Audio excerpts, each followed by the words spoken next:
القرآن پښتو ژباړه، تفسیر او زده کړه. سید ګران اغا کتابتون یې وړاندې کوي. بسم الله الرحمن الرحیم. شروع کوم په نامه د الله جل جلاله چې ډیر زیات مهربان او پوره رحم لرونکی.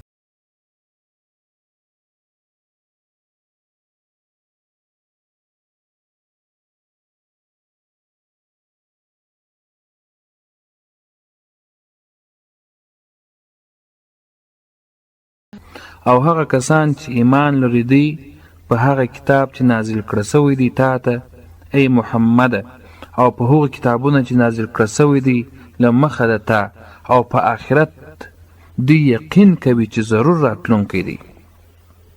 تفسیر: په تیر آیات کې د هغو کسانو یادونه وه چې د شرک څخه وتلي او مسلمانان سوي دي، لکه د مکې خلک، او په دغه آیات کې هغه کسان یاد سوي دي چې اهل کتاب و او په اسلام مشرف سوي دي، لکه یهود او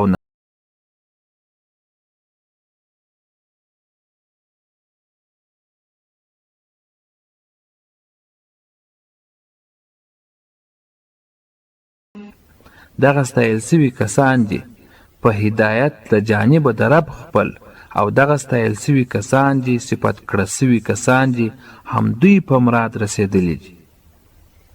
تفسیر: یعنی د ایماندارانو دغو دواړو ډلو ته چې لوړې یادې سولې په دنیا کې دوی ته هدایت ور په برخه سو، او په آخرت کې خپلو مرادونو ته رسېږي. د دې څخه معلومه سوله چې هر هغه څوک چې د ایمان د نعمت او د ښو اعمالو څخه محروم وي او بې برخې وي، د هغه دنیا او آخرت دواړه بربادېږي. الله دې مو وساتي. اوس د مؤمنانو د دغو دوو ډلو د یادونې څخه وروسته د کافرانو د حالاتو یادونه.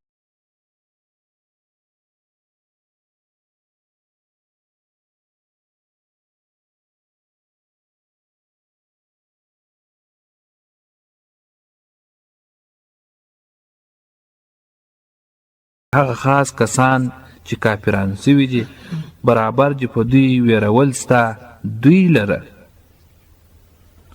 او نه بیرول ستا دوی لره. دوی ایمان نه راوړي، یا دا خبره که وویروې ته هغوی، یا که ونه ویروې هغوی ایمان نه راوړي. تفسیر: د دې کفارو څخه خاص هغه خلک مراد دي چې هغوی ته کفر مقرر سوی دی او د ایمان د دولت څخه بې برخې دي، لکه ابو جهل، ابو لهب او نور دوی ته ورته. کنه نو ښکاره ده چې ډېر کسان له هغو خلکو څخه چې کافرانو په اسلام مشرفه سوي دي او وروسته د دې څخه مسلمانان کیږي.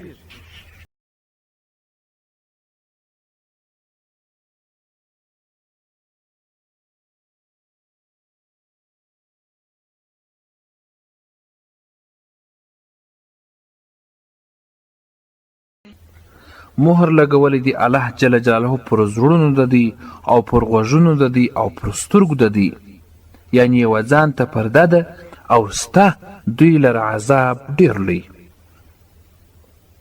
تفسیر: د هغو پر زړونو باندې مهر لګول سوی دی، یعنی د حق پر خبره باندې نه پوهیږي، او پر غوږونو باندې مهر لګول سوی دی، یعنی رښتیا خبرو ته په غور سره غوږ نه ایږدي، او پر سترګو باندې پرده ده، یعنی د حق لاره د حق خبره نه ویني.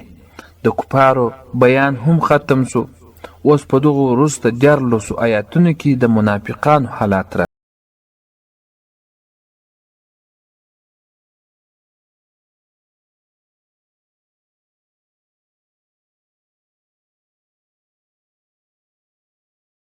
او ځینې له خلکو هغه کسان دي چې وای ایمان مو راوړی دی موږ په الله باندې او په ورځ وروستنۍ باندې، یعنې د قیامت په ورځ باندې چې قیامت او د جزا وخت دی، حال دا چې نه دي دوی مؤمنان. تفسیر: یعنې د زړه له کومې ایمان نه دی راوړي چې هغه ته حقیقي ایمان ویل کېږي، یوازې په ژبې سره د مسلمانانو د تیر ایستلو، د مسلمانانو د خطا ایستلو دپاره د ایمان اظهار کوي. د قرآن کریم د پښتو ژباړې تفسیر او زده کړې لپاره زموږ چینل سبسکرایب کړئ او څنګ ته یې د زنګ پر سویچ باندې کلیک وکړئ.